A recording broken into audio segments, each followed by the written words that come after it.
Bismillahirrahmanirrahim. Assalamualaikum warahmatullahi wabarakatuh. Perkenalkan, nama saya Mu'az Rahman. Saya dari Universitas Negeri Makassar, Prodi Pendidikan Bahasa Arab. Pada video kali ini saya akan membahas tentang keterampilan komunikasi pada remaja. Keterampilan komunikasi pada remaja merupakan salah satu aspek perkembangan yang sangat penting dalam membentuk kepribadian, hubungan sosial, dan kesiapan menghadapi tantangan zaman. Remaja berada pada masa transisi yang penuh perubahan, baik secara fisik, emosional, maupun sosial. Pada masa inilah mereka mulai membangun identitas diri sekaligus belajar untuk memahami cara berinteraksi yang efektif dengan orang lain. Komunikasi bukan sekedar kemampuan berbicara. Komunikasi bukan sekedar kemampuan berbicara, tetapi juga proses memahami, mengelola emosi, serta menyampaikan pesan secara tepat dan bermakna. Menurut para ahli seperti Mulyana dan Hargie, komunikasi merupakan proses pertukaran pesan yang melibatkan kemampuan menyampaikan ide, mendengarkan secara aktif, serta menangkap sinyal nonverbal seperti ekspresi wajah, intonasi suara, dan bahasa tubuh. Dalam konteks remaja, kemampuan ini sangat menentukan bagaimana mereka membangun hubungan sosial mereka, mengekspresikan diri, dan menyelesaikan suatu masalah. Kemampuan komunikasi yang baik dapat membuat remaja lebih percaya diri, lebih mudah beradaptasi, serta memiliki keterampilan sosial yang lebih stabil. Keterampilan komunikasi remaja tidak terbentuk secara tiba-tiba, melainkan dipengaruhi oleh berbagai faktor.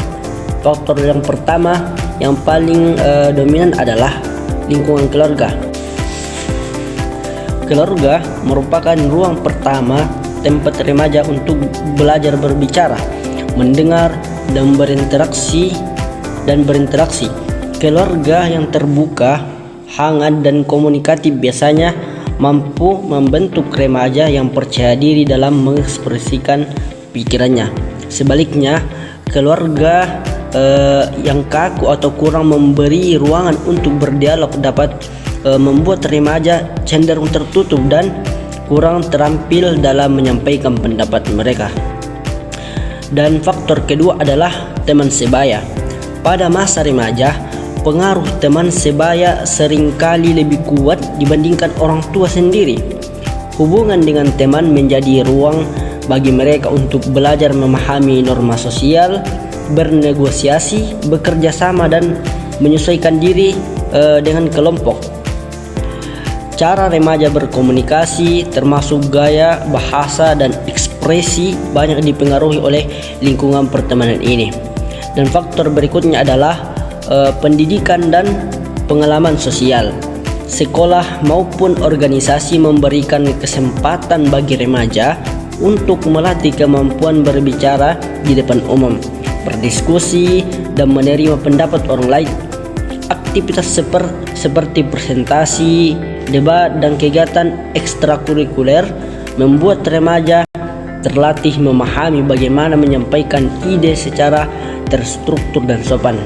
Selain faktor-faktor tersebut, perkembangan teknologi memiliki pengaruh besar terhadap pola komunikasi remaja masa kini. Media sosial, aplikasi pesan singkat, dan berbagai platform digital membuat komunikasi menjadi lebih instan dan praktis. Di satu sisi, teknologi memang memudahkan remaja berinteraksi tanpa batas dan waktu, memperluas pertemanan, serta memperkaya informasi yang mereka dapatkan. Namun, di sisi lainnya, penggunaan berlebihan dapat menurunkan kemampuan komunikasi tatap muka. Banyak remaja merasa lebih nyaman mengetik pesan daripada berbicara langsung, sehingga rasa percaya diri, kemampuan membaca ekspresi, dan keterampilan mendengarkan dapat menurun. Dampak negatif lainnya adalah meningkatnya resiko kesalahpahaman karena percakapan digital tidak dilengkapi unsur nonverbal seperti intonasi dan gestur. Remaja yang terlalu sering berkomunikasi melalui media digital cenderung mengalami penurunan empati dan kesulitan memahami perasaan orang lain secara langsung. Karena itu, keseimbangan antara komunikasi online dan tatap muka menjadi hal yang penting untuk dipertahankan. Untuk membantu remaja meningkatkan keterampilan komunikasinya, beberapa langkah dapat dilakukan. Yang pertama, remaja perlu dilatih untuk terbiasa berbicara di depan umum, baik melalui presentasi, diskusi kelas maupun kegiatan organisasi. Latihan ini dapat membangun rasa percaya diri dalam menyampaikan gagasan mereka. Kemudian yang kedua, remaja perlu mengembangkan kemampuan mendengarkan aktif, yaitu mendengarkan dengan penuh perhatian, tidak memotong pembicaraan serta mencoba memahami maksud dan perasaan lawan bicara mereka. Dan yang ketiga, remaja perlu belajar mengontrol emosi saat berkomunikasi. Banyak konflik yang muncul bukan karena isi pembicaraan tersebut, tetapi karena cara penyampaiannya. Dengan belajar mengelola emosi, remaja dapat berbicara dengan lebih tenang, sopan dan terarah. Dan yang keempat, penggunaan media sosial sebaiknya dikendalikan. Remaja perlu menyadari bahwa interaksi langsung tetap lebih kaya dan lebih akurat dalam membangun hubungan sosial.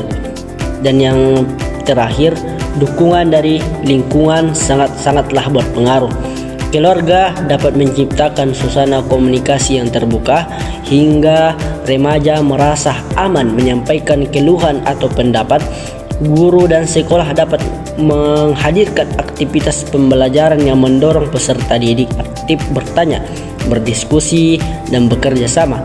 Lingkungan pertemanan juga yang positif juga dapat menjadi tempat yang aman bagi mereka bagi remaja untuk melatih keterampilan komunikasi mereka. Dan pada akhirnya, keterampilan komunikasi adalah bekal penting bagi remaja untuk menghadapi kehidupan yang semakin kompleks. Kemampuan untuk berbicara dengan jelas, mendengarkan dengan empati, dan memahami situasi komunikasi akan membantu mereka membangun hubungan sosial yang sehat dan mencapai perkembangan diri yang optimal. Dengan latihan yang konsisten serta dukungan dari berbagai pihak, remaja ini dapat menjadi pribadi yang komunikatif, percaya diri, dan siap menghadapi dinamika sosial di era modern. Mungkin ini saja pembahasan tentang komunikasi remaja. Kurang dan lebihnya mohon dimaafkan. Wabillahi taufiq wal hidayah. Assalamualaikum warahmatullahi wabarakatuh.